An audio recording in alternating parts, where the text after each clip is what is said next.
Good morning, Lee Henson, President and Founder of AgileDad here, and it's time for today's episode of the Daily Stand-Up. Without any further ado, let's get started. Today I wanted to talk to you about a topic that was brought up to me by one of my students in a previous class.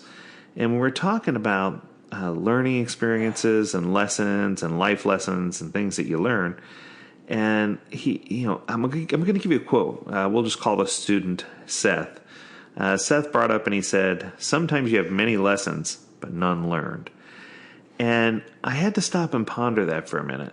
You know, how many of us go through life where we have so many lessons about things that we could be doing better or things that we can improve, and we're not learning, from all of the lessons that we get. You know, the way that it was talked about in the training perspective was that lots of people will send people in for training sessions, for workshops, for coaching, for certification, and there's not a whole lot of benefit because the people don't apply the things that they learned.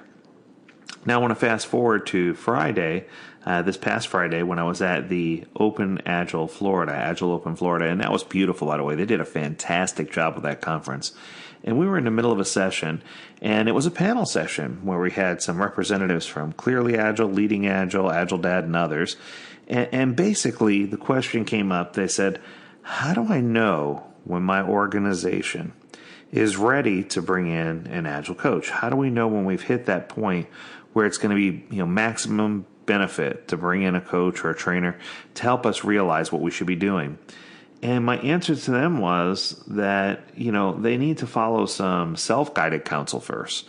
So the example that I gave them obviously was the 12-step program. I said, if you go through the AgileDad 12 steps and then you still feel like you need coaching, chances are you probably do need that additional coaching. And that's going to be the key to help you be successful. If you haven't already done that, or if that's something that you're still, trying to work through, the second step is to make sure you understand what problem you're trying to solve. So step one of the 12-step program talks extensively about, what problem you're trying to solve. Why did you choose Agile to solve the problem? Why did your organization or your team or your group even choose Agile in the first place? What exactly do they expect to happen? What are going to be the benefits that they seek? And I think that if you approach it with that mindset, it's going to help you gain value from the things that you can learn from a coach. The truth is, there are so many coaches out there, trainers out there who just want to fill their calendar. And I know that sounds awful. But, one of the things that I hear at AgileDad all the time from our coaches is that the thing that separates us from everybody else is that our job is to work our way out of a job. Our job is to help people understand Agile so well that they don't need us anymore, that they can put us on a retainer and call on us when they need us, and they can be in a situation where they can create their own internal Agile Center of Excellence, and that can help accelerate Agile within their organization. And I think that more and more organizations are coming to us for that very purpose. They are beyond the point where, and the conversation went here. So I'm going to take the conversation where it went. We started talking about at the Agile Open, doing things by the book and taking a dogmatic approach. And we were talking about, Scrum for Dummies, Agile for Dummies, or whatever basic books you have. And we're just talking about, the lessons for dummies, they were good at first because they help you understand basic Agile principles or Scrum tenets. But those type of organizational lessons have expanded or expounded way beyond the basics at this point. Most organizations have complex organizational structures and issues. They have things they're trying to figure out. They have leadership that wants answers to specific issues.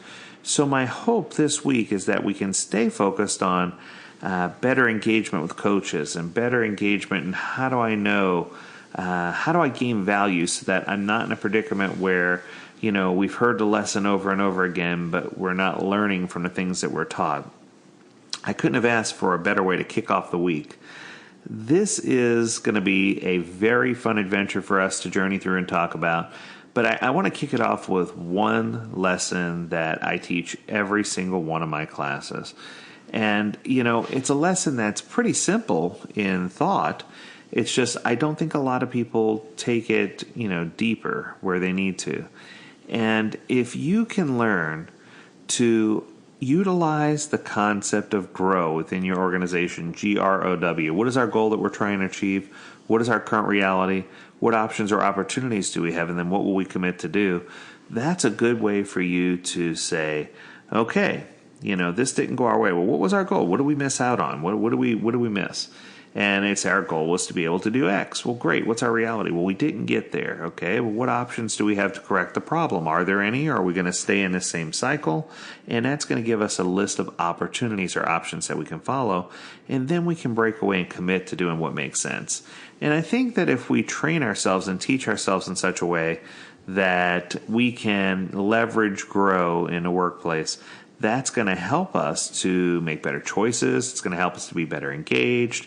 It's really going to help us to serve those around us better, within the Agile framework and outside of the Agile framework. I think that leadership doesn't want to throw away money. They're not into just throwing money into the fire. So the fact that, we talked about all these different lessons, and all these different ways and opportunities and certifications and things out there, I think the key is it should be fewer lessons all learned. But unfortunately, that's not the case today. So if we can learn how to focus and set correct goals and get the right people involved in training and coaching and build those internal Agile Centers of Excellence, I feel like that's going to lead us down a path where we can have more equitable and just better Agile process, better Agile framework, and you're going to see that organizations will grow by leveraging grow. So I hope you enjoyed this episode. As always, I want to especially thank Seth for bringing that up. That was an awesome topic, Seth. So tune in, as always, to our future episodes. We're going to talk about these topics and many others that may be of great importance and value to you. As always, we encourage you to visit the AgileDad website where you can learn more about this topic or others. And if you have an idea that you want featured on an episode of the Daily Stand-Up, we want to hear about it big time. Send us an email at learnmore@agiledad.com and let us know what your topic is so we can make sure we get to it. And as always, we encourage you to stay healthy, stay well, and stay agile, my friends. Until next time, do take care.